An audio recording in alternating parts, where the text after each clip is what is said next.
अच्छे marks score करने के लिए हमको पढ़ाई करनी पड़ती है। तो चलिए आज की क्लास को स्टार्ट करते हैं।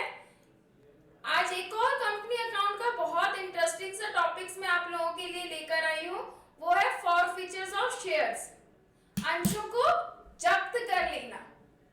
मैंने मेरे प्रीवियस वीडियोस में आपको कंपनी अकाउंट से रिलेटेड बहुत सारे टॉपिक्स बताए कि कंपनी की डेफिनेशंस क्या होती है, what do you mean by company, types of company की कंपनी के कौन कौन से टाइप्स होते हैं, शेयर्स कौन कौन से होते हैं यानी कि अंशों के प्रकार, then types of shares, equity shares क्या होता है, प्रेफरेंस शेयर्स क्या है, देन हमने उनकी accounting treatment and journal entries को भी समझा। लास्ट क्लास में हमने समझा था सब्सक्रिप्शंस क्या होते हैं और हम सब्सक्रिप्शन को किस तरीके से हैंडल करते हैं, उनका अकाउंटिंग ट्रीटमेंट कैसे किया जाता है, यानी कि अगर आपके पास कम शेयर्स के लिए सब्सक्रिप्शन आया है तो क्या अकाउंटिंग ट्रीटमेंट होगा, अगर ओवर सब्सक्रिप्शन हो गया है तो क्या अकाउंटिंग ट्रीटमेंट हमको करना पड़ेगा, एनालिटिकल टेबल कैसे प्रिपेयर करते हैं, ये सारी पढ़ाई हमने हमारे प्रीवियस वीडियोस में की थी। आज का जो हमारा टॉपिक है वो बहुत ही इंटरेस्टिंग और बहुत ही इंपॉर्टेंट टॉपिक है। It's called forfeiture of shares. Forfeiture का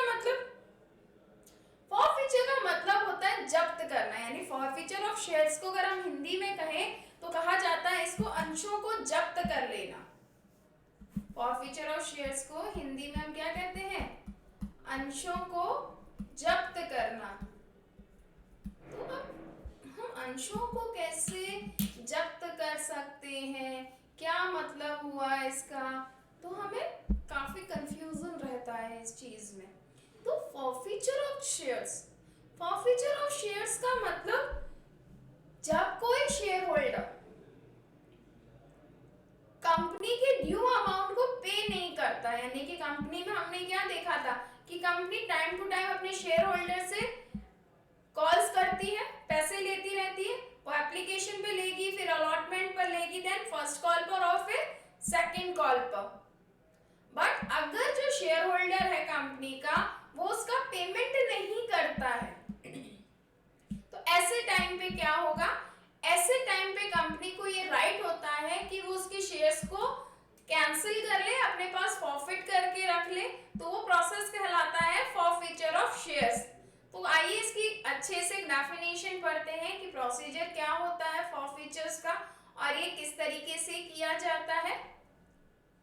तो फॉरफीचर ऑफ शेयर्स, जिसको हम हिंदी में कहते हैं अंशों को जब्त करना, it may be happens that the some share holders fails to pay the one or more instalment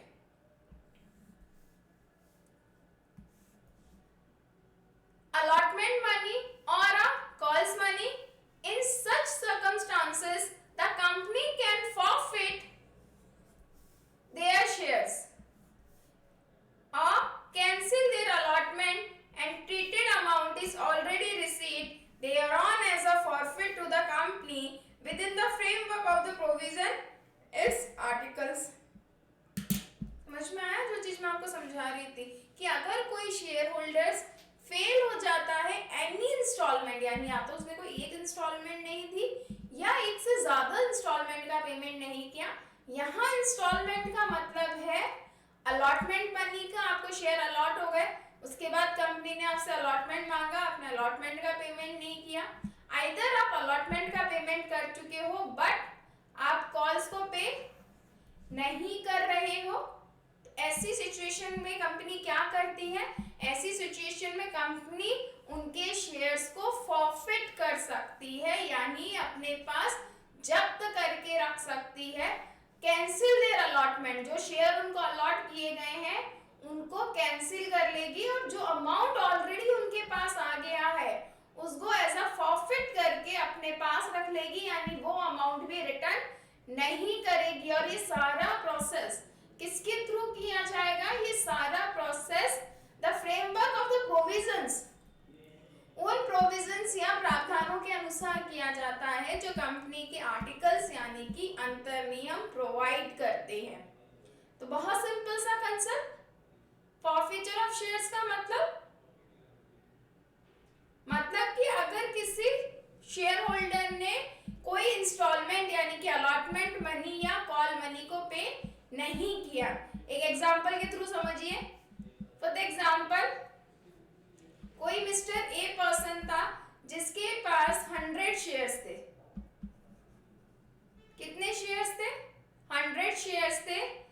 face value her share की 10 रुपीज थी, जो इस तरीके से ड्यू थी। एप्लीकेशन पर 3 रुपीज, अलॉटमेंट पर 5 रुपीज और कॉल्स पर 2 रुपीज।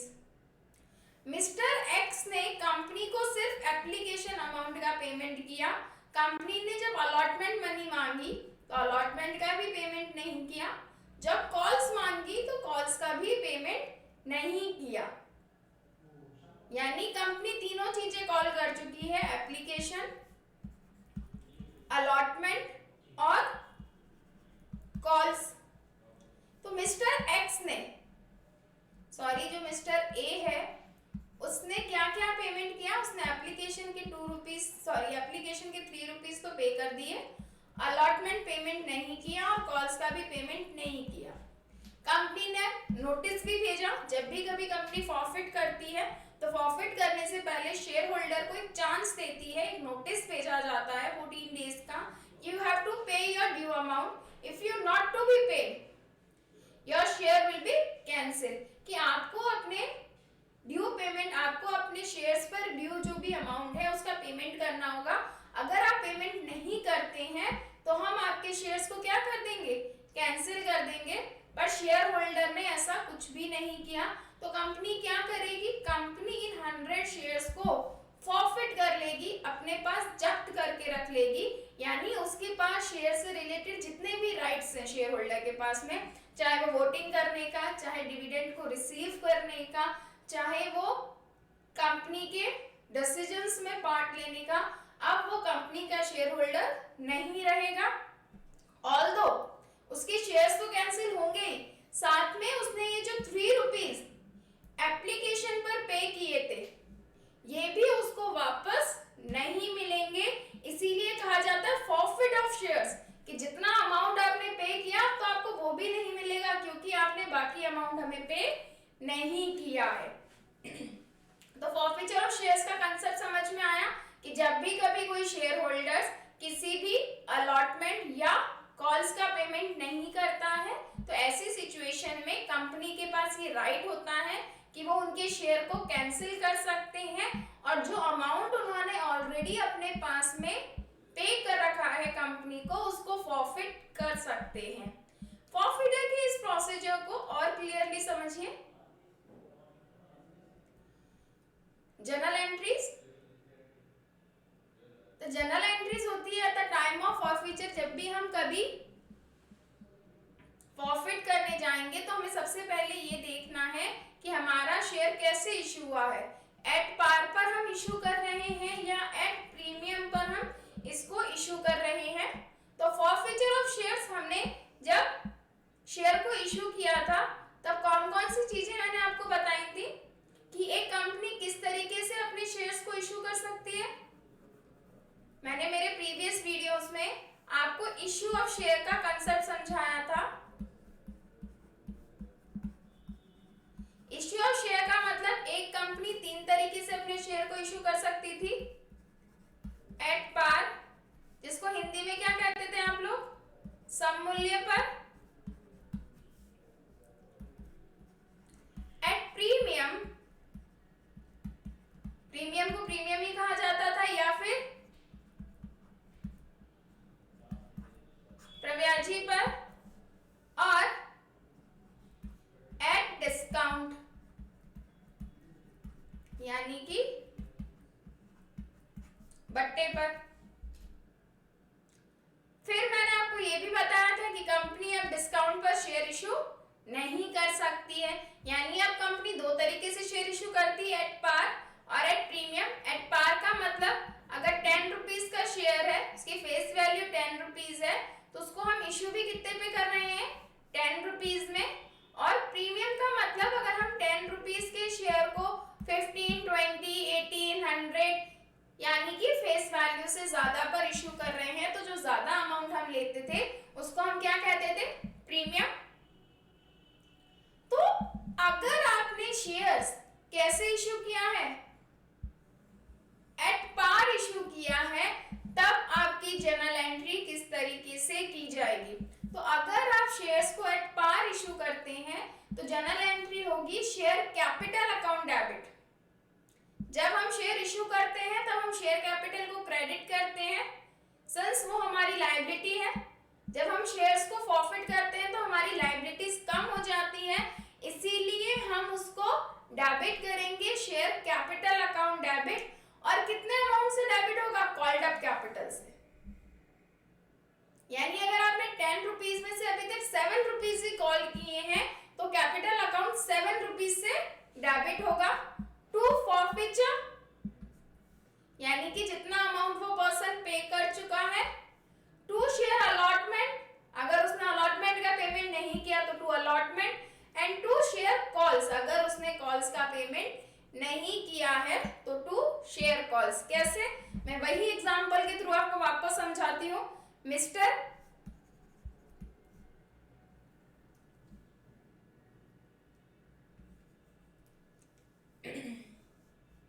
जो मिस्टर ए थे उनके पास में कितने शेयर थे, सपोज दैट 100 रुपीज।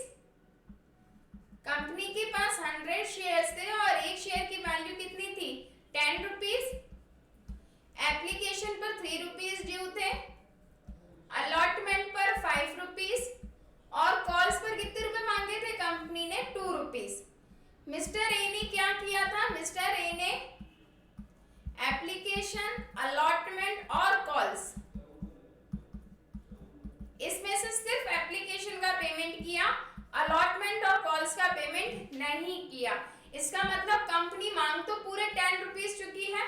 तो जब आप शेयर कैपिटल अकाउंट को डेबिट करेंगे तो कितने से करेंगे, 100 शेयर्स हैं, एक शेयर की वैल्यू कितनी है, 10 रुपीज। तो यहाँ पर अमाउंट आ जाएगा आपके 1000 rupees. To share allotment, allotment का पेमेंट नहीं किया, कितना पे करना था उसको, 5 रुपीज। 100 शेयर्स पर 5 रुपीज का पेमेंट नहीं कर रहा है तो टू अलॉटमेंट में कितने रुपीज आ जाएंगे, 500 रुपीज। टू शेयर कॉल्स, एक ही कॉल किया और उस पर भी पेमेंट नहीं किया तो 100 शेयर्स पर 2 रुपीज का पेमेंट नहीं करके 200 रुपीज ये भी पे नहीं किए, यानी कि शेयर फॉरफिट कितना हो जाएगा। आप चाहें तो बैलेंसिंग फिगर भी इसको कैलकुलेट कर सकते हैं कि 5 और 2 700 का पेमेंट नहीं किया, दैट मीन्स उसने 300 का पेमेंट किया होगा। और नहीं तो आप चाहो तो इसको कैलकुलेट कैसे करोगे, देखो 100 शेयर्स पर उसने सिर्फ क्या पे किया है, एप्लीकेशन। तो एप्लीकेशन का अमाउंट आप चेक कीजिए, एप्लीकेशन का अमाउंट कितने रुपीस था, 3 रुपीज। 100 को आप 3 से मल्टीप्लाई करें, देखिए अमाउंट अपने आप मैच हो रहा है, 300 रुपीज। कंसेप्ट आया समझ में आप लोगों को कि जर्नल एंट्री किस तरीके से फॉर्म होगी। जर्नल एंट्री फॉर्म होगी share capital account debit, to share allotment, to share calls, unpaid amount. इन दोनों में आप कौन सा अमाउंट लिखते हो, इन दोनों में आप लिखते हो अनपेड अमाउंट, जिसका पेमेंट नहीं किया है।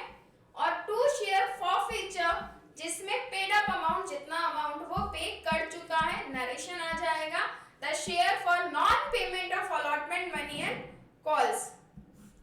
आपने शेयर्स को फॉरफिट कर लिया है, किसके लिए किया है, non payment of allotment and calls.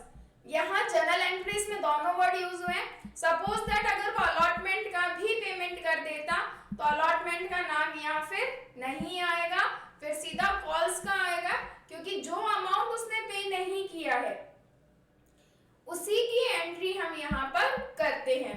चलिए इसको एक और एग्जांपल के थ्रू समझते हैं कि एक्चुअली में हमें जर्नल एंट्रीज कैसे फॉर्म करनी है, या क्वेश्चन आपके सामने किस तरीके से आएगा। तो एक क्वेश्चन आपके सामने दे रखा है। क्वेश्चन में क्या कहा गया है, क्वेश्चन आपसे कह रहा है Honda limited issue 10,000 equity shares. Honda limited ने कितने शेयर्स इशू किए हैं, होंडा लिमिटेड ने 10,000 इक्विटी शेयर्स इशू किए ऑफ 100 ईच। एक शेयर कितने रुपीस का था, 100 रुपीस का। अब ये 100 रुपीस उस उसने आपसे कैसे मांगे, ये 100 रुपीज वो आपसे अलग अलग तरीके से ले रहा है। 20 rupees on application, 30 rupees on allotment, 20 rupees on first call and 30 rupees on second call. देखिए टोटल करके देख लेते हैं। यहाँ हम एप्लीकेशन पर कितने पे करने हैं, 20, अलॉटमेंट पे कितना पे करना है आपको, 30, फर्स्ट कॉल पर पेमेंट करनी है 30 और सेकंड कॉल पर कितना पे करना है, अगेन 20। टोटल कर लीजिए, 20 और 30 50, 50 और 30 80, 80 एंड 20 100 रुपीज। हमारे 100 रुपीज कंप्लीट पे हो रहे हैं। All the due money received, जो भी अमाउंट ड्यू था कितने पे, 10,000 शेयर्स पे, was received exception, एक एक्सेप्शन रहा, both the calls of 300 shares which held by Supriya, these were forfeited, give a journal entry। सारा अमाउंट आपको रिसीव्ड हो गया है एक्सेप्ट सुप्रिया के पास में कुछ शेयर्स थे। सुप्रिया के पास में कितने शेयर्स थे, सुप्रिया के पास में 300 शेयर्स थे जिस पर उसने दोनों कॉल्स का पेमेंट नहीं किया। इसका मतलब वो क्या क्या पे कर चुकी है, एप्लीकेशन और अलॉटमेंट। क्वेश्चन बहुत क्लियरली लिख रहा है बोथ द कॉल्स। उसने यहाँ अलॉटमेंट वर्ड यूज नहीं किया, यानी कि अगर मैं बात करूं एप्लीकेशन,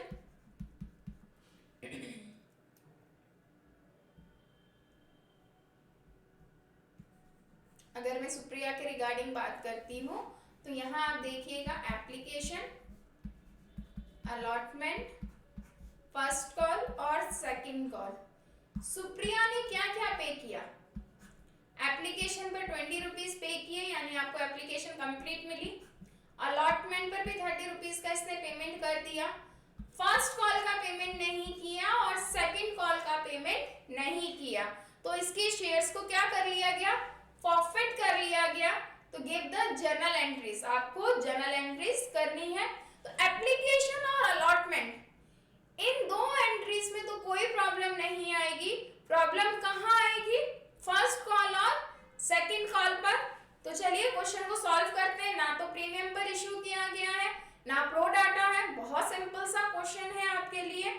तो सबसे पहले तो हम क्या करेंगे, जनरल एंट्रीज, एप्लीकेशन और अलॉटमेंट की। एप्लीकेशन की general entries, bank account, debit to share,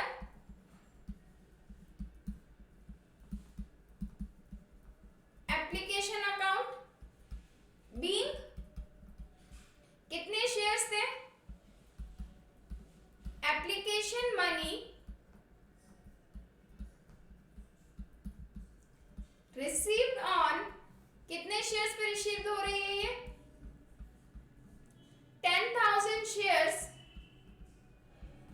eight 20 rupees each. एक शेयर पर आप कितना ले रहे हैं, 20 रुपीज, क्योंकि एप्लीकेशन पर 20 है, अलॉटमेंट पर 30 है, फर्स्ट कॉल पर भी 30 और सेकंड कॉल पर 20 रुपीज ले रहे हैं। नंबर ऑफ शेयर्स कितने इश्यू किए आपने,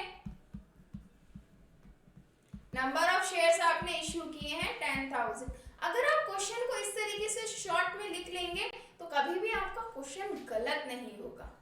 तो आपके पास एप्लीकेशन मनी कितनी रिसीव्ड होगी, 10,000 शेयर्स पर आप 20 रुपीज ले रहे हैं, that means 2 lakh rupees. Application money को कैपिटलाइज कर दीजिए, क्या एंट्री करेंगे आप लोग,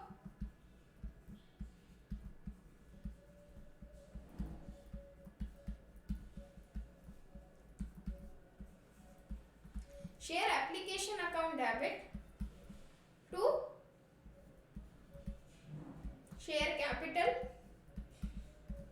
कितना अमाउंट जाएगा कैपिटल में, जितना आपको रिसीव्ड हुआ,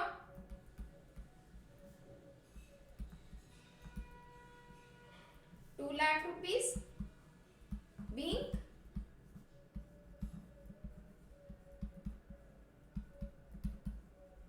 एप्लीकेशन मनी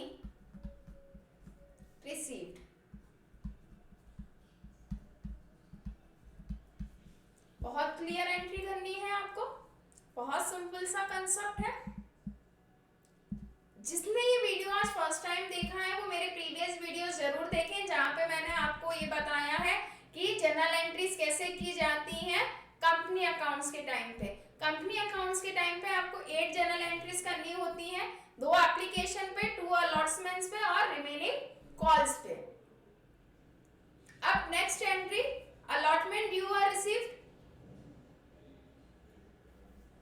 अलॉटमेंट ड्यू कीजिए। अलॉटमेंट कितने पे ड्यू होगा?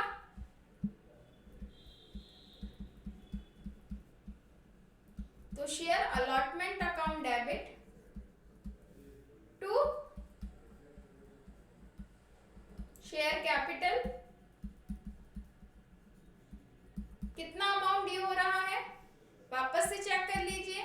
एप्लीकेशन पर 20, अलॉटमेंट 30, फर्स्ट कॉल 30 और second call 20 rupees. Number of shares, number of shares है 10,000। तो अलॉटमेंट में 30 रुपीज आ रहे हैं, तो 10,000 को आप मल्टीप्लाई करेंगे 30 से, it's become 3 lakh rupees. Narration being, अभी अलॉटमेंट आपको मिला नहीं है, आपने सिर्फ कॉल किया है, इसीलिए आप वर्ड क्या यूज करेंगे? Allotment due on 10,000 shares eight 30 rupees each. आपने 10,000 शेयर्स पर अलॉटमेंट ड्यू किया है और कितने रुपीस मांगे? 30 रुपीस। अब जो अलॉटमेंट आपने ड्यू किया था वो बैंक के थ्रू यानी शेयर होल्डर्स ने पे करना स्टार्ट कर दिया, और क्वेश्चन ने ये कहा कि अलॉटमेंट मनी कंप्लीट रिसीव्ड हुई, तो bank account debit to share allotment account complete 3 lakh rupees आपको रिसीव्ड हो चुके हैं। यहाँ पे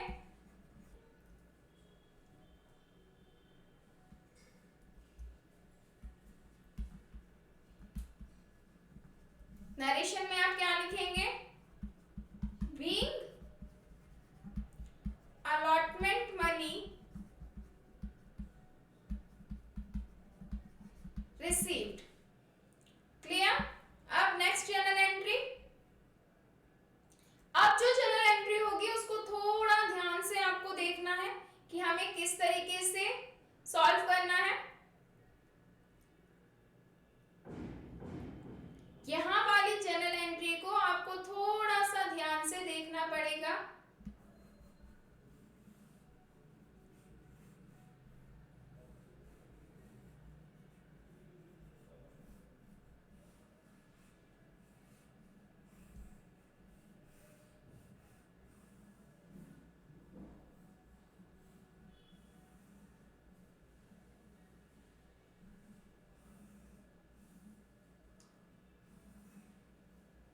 क्योंकि इन्हीं जर्नल एंट्रीज के कंसेप्ट पे आपको आगे का फॉरफीचर का कंसेप्ट समझ में आएगा। तो देखिए, चेक करें यहाँ पर। सबसे पहले कॉल को ड्यू करिए। Share first call account debit to share capital. अब कितने रुपीस मांगेंगे? 10,000 शेयर पे फर्स्ट कॉल पर 30 रुपीज है, multiply by 30,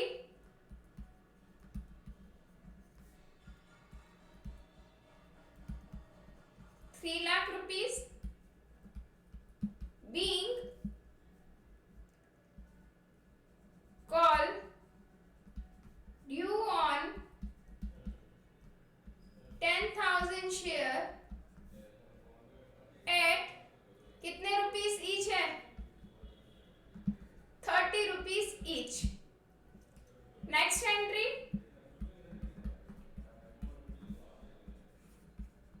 bank account debit to share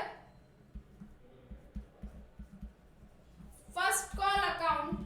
अब थोड़ा सा केयरफुल हो जाइएगा, क्वेश्चन में ये कहा कि 3 लाख रुपीस आप मांग रहे हैं, क्या पूरे 10,000 शेयर होल्डर्स ने आपको पेमेंट कर दिया था? तो नहीं, मिस सुप्रिया ने आपको पेमेंट नहीं किया था। देखिए क्वेश्चन को एक बार मैं आपको वापस से दिखा देती हूँ। क्वेश्चन ने बहुत क्लियरली ये कहा था कि जो all the money due was received with the expectation with the exceptions of both the calls on 300 shares held by Supriya. Supriya ने 300 शेयर्स की ओनर थी जिसने दोनों कॉल्स पर पेमेंट नहीं किया है, ना फर्स्ट कॉल का किया था और ना ही सेकंड कॉल का किया था। तो ऐसे टाइम पे जब आप बैंक में रिसीव करेंगे तब क्या चेंजेस होंगे? आपको 10,000 पर पेमेंट नहीं मिलकर कितने पे मिला होगा? 9,000 और 700 पर कितने रुपीस? 30 रुपीस, क्योंकि सुप्रिया ने तो पेमेंट किया ही नहीं है। तो क्या अमाउंट आ जाएगा? कैलकुलेट करिए। जब हम कैलकुलेट करेंगे तो 9,700 मल्टीप्लाई बाय 30, 2,91,000 रुपीज आपको मिलेंगे। यानी आपके पास कॉल जब आपने मांगी तो आपको 3 लाख के कंपैरिजन में कितना अमाउंट मिला है? आपको 3 लाख की जगह पे सिर्फ और सिर्फ 2,91,000 रुपीज ही मिले हैं। 300 रुपीज पे, 300 शेयर्स पे 30 रुपीज, यानी कि 9,000 जो सुप्रिया को पे करने थे उसका पेमेंट नहीं हुआ। आपको सिर्फ कितने शेयर्स पर? 9,700 शेयर्स पर 30 रुपीज मिले, तो 2,91,000 रुपीज आपको मिल रहे हैं बीइंग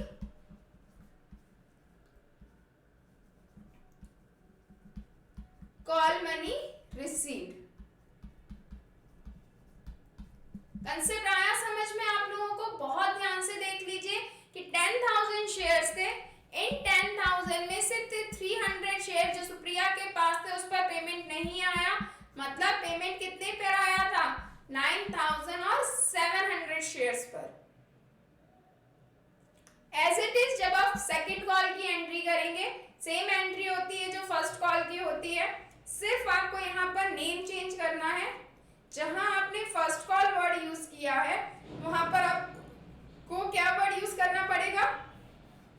वहां पर आपको यूज करना पड़ेगा सेकंड के साथ फाइनल कॉल भी, क्योंकि कंपनी अकाउंट ने आपको बाउंड कर रखा है कि जब भी आप फाइनल कॉल करेंगे फाइनल कॉल वर्ड लिखना कंपलसरी है। तो second and final call account debit, आप 10,000 शेयर्स पर कितना पेमेंट मांग रहे हो सेकंड कॉल पर? 20 रुपीज का, तो मल्टीप्लाई बाय 20 और कितना अमाउंट आ जाएगा यहाँ पे?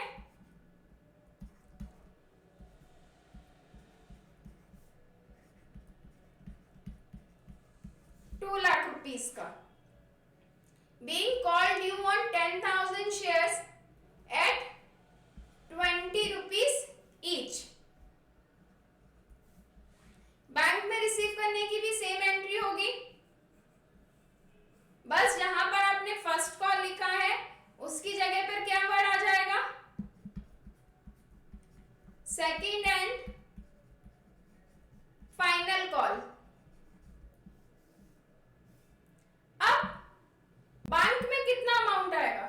आपने कॉल ड्यू की यानी कि लोगों से कितने रुपए मांगे? 2,000 रुपीज। बट मीन जो सुप्रिया थी उसने सेकंड कॉल का भी पेमेंट नहीं किया। 300 शेयर्स पर वो 20 रुपीज से यानी कि 6,000 रुपीज का पेमेंट वो नहीं कर रही है, तो वो कितना पेमेंट करेगी? तो बैंक में कितने पैसे आएंगे? 9,700 को 2 से मल्टीप्लाई कीजिए तो अमाउंट आ जाएगा आपका 1,94,000 रुपीज। 2 लाख के कंपैरिजन में आपको सिर्फ कितने रिसीव हुए हैं? 1,94,000, बिकॉज सुप्रिया पेमेंट नहीं कर रही है 300 शेयर्स पे। और नरेशन सेम रहेगा, बीइंग कॉल मनी रिसीव्ड। अब क्वेश्चन ने क्या कहा? सुप्रिया ने जो कॉल्स का पेमेंट नहीं किया, हमने उसके शेयर्स को फॉरफिट फॉरफिट किया है, तो फॉरफिचर की क्या एंट्री होगी? फॉरफिचर की एंट्री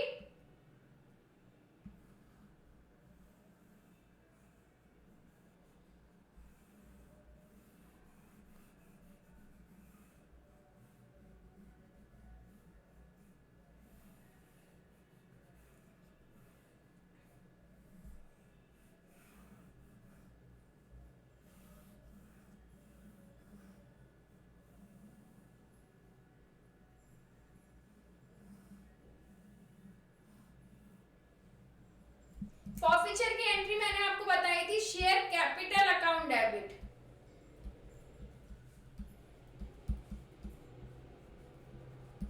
और ये कितने से जाती है? कॉल्ड अप कैपिटल से। तो कॉल्ड अप कैपिटल कितनी थी? सुप्रिया के पास में कितने शेयर्स थे?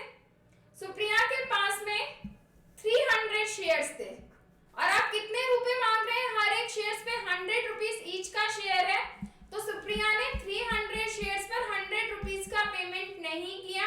दैट मीन्स वो 30,000 रुपीज का पेमेंट, उसकी कैपिटल कितने की थी? 30,000 की वो ओनर थी। टू नॉन पेमेंट, एप्लीकेशन का उसने पेमेंट किया था, अलॉटमेंट का पेमेंट किया था, उसने किसका पेमेंट नहीं किया था? कॉल्स का। तो to share first call account, first call पर उसने कितना पे नहीं किया था? आपको कितने रुपीस कम मिले थे? 9,000। तो to share first call 9,000, to share second and final call. Final call पर देखिए कितना पे नहीं आया था? 300 पर 20 रुपीज, यानी कि 6,000 रुपीज का पेमेंट यहां पे भी नहीं आया। तो बैलेंसिंग फिगर शेयर फॉरफिचर 30,000 में से 9 और 6 15,000 रुपीज का पेमेंट उसने नहीं किया।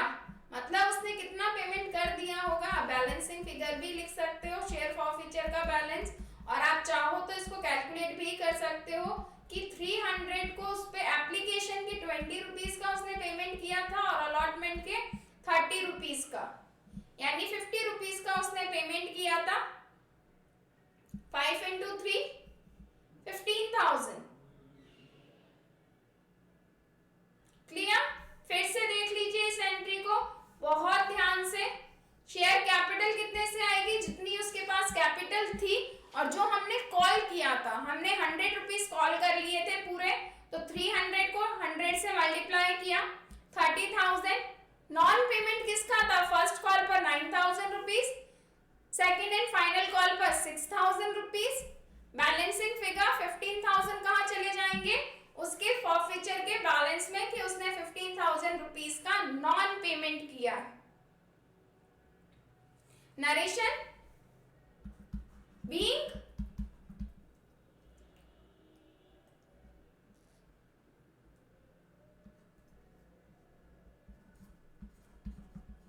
share forfeited for the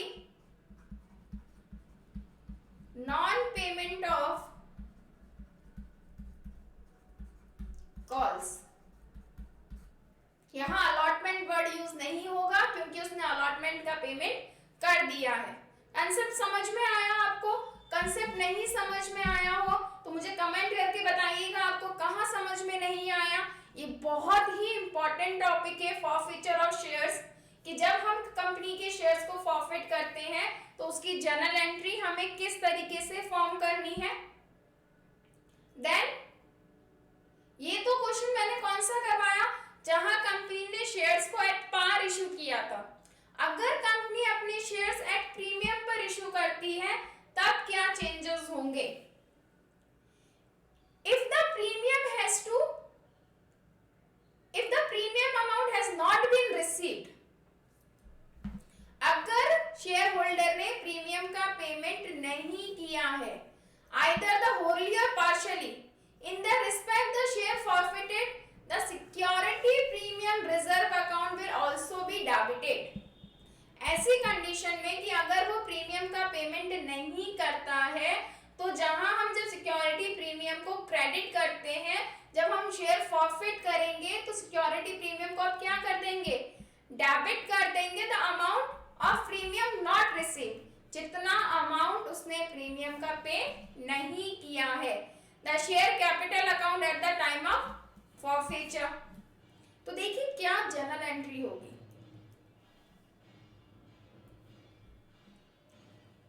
ये एंट्री अभी आपने पढ़ी, share capital account debit, share forfeiture account debit, share allotment account debit और शेयर कॉल्स अकाउंट डेबिट। एक और नई चीज यहां साथ में डेबिट हो जाएगी, सिक्योरिटी प्रीमियम। अगर सिक्योरिटी प्रीमियम का पेमेंट नहीं किया गया है, non payment of security premium, अगर पे कर दिया है तो इसका कोई अब एंट्री नहीं आएगी, यानी सिक्योरिटी प्रीमियम को आपको डेबिट नहीं करना है। सिक्योरिटी प्रीमियम तभी पे होगा जब इसका नॉन पेमेंट है। तो आपको ये चेक करना है क्वेश्चन में कि जब प्रीमियम पर शेयर इशू किए गए हैं तो प्रीमियम का पेमेंट कर दिया गया है या नहीं किया है। एक एग्जांपल के थ्रू समझिए इसको ताकि आपको और अच्छे से ये कांसेप्ट क्लियर हो जाए। सुनैना और share holding of 500 shares, Sunaina के पास में कुछ शेयर्स थे। कितने शेयर्स थे, देखिए 500 शेयर्स थे। एक शेयर कितने रुपए का कहा है उसने, 10 रुपीज ईच, डिड नॉट पे। उसने किस किस चीज का पेमेंट नहीं किया है, डिड नॉट पे the allotment money. Allotment total 4 rupees का था जिसमें 2 रुपीज इंक्लूडिंग थे प्रीमियम के। First call, first and the final call 3 rupees. His share was forfeited after the first call. Give the necessary journal entries. तो देखिए 10 rupees का एक share plus 2 rupees वो प्रीमियम कह रहा है, यानी टोटल उसने कितने रुपए पे लिए, 12 रुपीज लिए। इस 12 रुपीज में से उसने अलॉटमेंट का पेमेंट नहीं किया। अलॉटमेंट पर कितने रुपीज थे, 4 रुपीज, और कॉल पर कितने रुपीज थे, 3 रुपीज। दोनों को माइनस कर देंगे, 4 और 3 7, यानी एप्लीकेशन मनी कितने रुपीस की थी, 5 रुपीस की थी। इस 4 को अगर मैं डिस्ट्रीब्यूट करूं तो अलॉटमेंट का अमाउंट 2 रुपीस हुआ और प्रीमियम का अमाउंट भी कितना हुआ, 2 रुपीस, क्योंकि क्वेश्चन क्लियरली कह रहा है 2 रुपीस प्रीमियम का अमाउंट था। अब जर्नल एंट्रीज करेंगे हम। जर्नल एंट्रीज को देखिए किस तरीके से करोगे आप। Share capital account debit,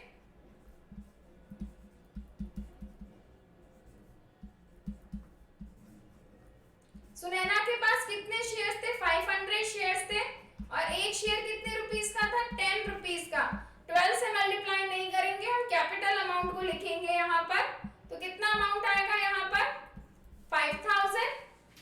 allotment का पेमेंट नहीं कर रही है, इसका मतलब सिक्योरिटी प्रीमियम का भी पेमेंट नहीं किया।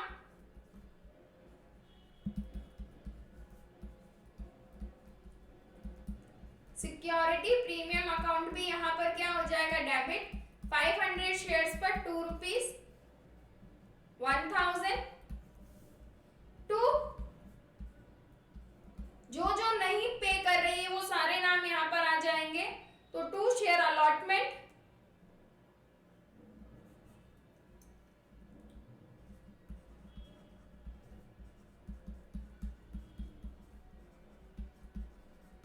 कितना पेमेंट नहीं मिला उसको, 500 शेयर्स पर 4 रुपीज, 5 into 4 2000 रुपीज, और 2 share first and final call 500 into 3 1500। Difference कहां चला जाएगा, शेयर फॉरफिचर। फॉरफिचर अकाउंट में कितना अमाउंट आ जाएगा, देखिए 56,000 में से 3500 रुपीस का पेमेंट नहीं किया गया है। तो कितने का पेमेंट हो गया, 6000 में से आप माइनस कर दीजिए 3500। शेयर फॉरफिचर में बैलेंस ₹500 बैलेंसिंग फिगर। और इसको मैंने आपको कैलकुलेट करना भी सिखाया। इसको हम कैलकुलेट कैसे कर सकते हैं, इसको हम कैलकुलेट कर सकते हैं कि सुनीता के पास 500 शेयर्स थे, उसने सिर्फ एप्लीकेशन के ₹5 पे किए, तो भी अमाउंट कितना आएगा 2500। तो अगर नॉन पेमेंट है सिक्योरिटी प्रीमियम का, तो सिर्फ एक चेंजेस होंगे कि आपको सिक्योरिटी प्रीमियम अकाउंट को भी डेबिट करना है। Being share forfeited. कंसेप्ट आपको समझ में आया? अब देखिए इसी कंसेप्ट को मैं थोड़ा सा और अगर चेंज कर दूं, नेक्स्ट क्वेश्चन पर देखिए, जिसमें Sahil is the share holder is to be pay for the second and final call 20 on he failed to pay. इसने किसका पेमेंट नहीं किया है? देखिए सेकंड और final call of ₹20 on 1000 shares. 1000 shares इसके पास थे, जिस पर उसने सेकंड एंड फाइनल कॉल ₹20 का पेमेंट नहीं किया है।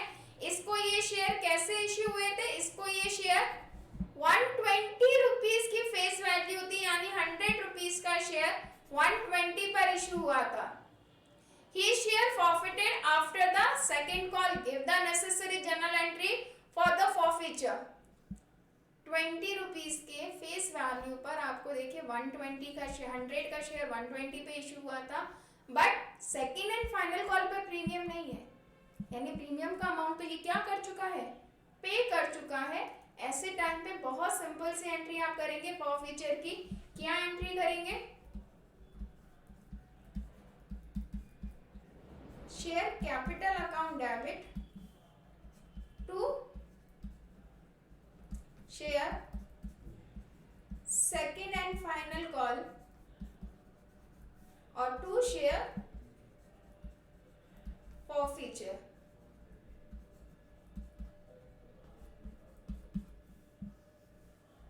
कितने शेयर्स थे इसके पास? 1000 शेयर्स थे और ₹100 का ईच। हमें सिर्फ फेस वैल्यू कंसीडर करनी है, तो यहां पर कितना अमाउंट आ जाएगा?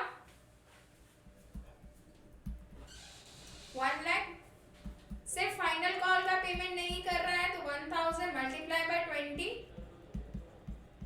20,000 और शेयर फॉरफीचर का बैलेंस हो जाएगा 80,000 बीइंग शेयर फॉरफिटेड। तो कंसेप्ट आया समझ में कि शेयर सिक्योरिटी प्रीमियम को आपको तभी डेबिट करना है जब उसका पेमेंट नहीं किया है। अगर शेयर प्रीमियम पर इशू हो गए और प्रीमियम का पेमेंट हो गया है, तो उसकी एंट्री यहाँ पे नहीं की जाएगी। तो आज की क्लास में मैंने आपको समझाया कि अगर कोई कंपनी शेयर होल्डर्स का के अकॉर्डिंग अगर शेयर होल्डर्स फेल हो जाते हैं किसी अमाउंट का पेमेंट करने में, तो वो किस तरीके से अकाउंटिंग ट्रीटमेंट करेगी, फॉरफीचर्स करेगी। कोई भी डाउट हो कमेंट सेक्शन पे जरूर लिखिएगा, क्योंकि बहुत ही इंपॉर्टेंट टॉपिक है। फॉरफीचर से रिलेटेड थ्योरी आपसे एग्जाम में पूछी जा सकती है, न्यूमेरिकल क्वेश्चन आपसे पूछा जा सकता है कि हम शेयर को फॉरफिट कैसे कर सकते हैं। कोई भी डाउट हो कमेंट कीजिए। वीडियो पसंद आया है तो लाइक कीजिए। मैं आपसे मिलूंगी नेक्स्ट क्लास में एक और इंटरेस्टिंग से टॉपिक के साथ में। तब तक के लिए best of luck and thanks for the watching.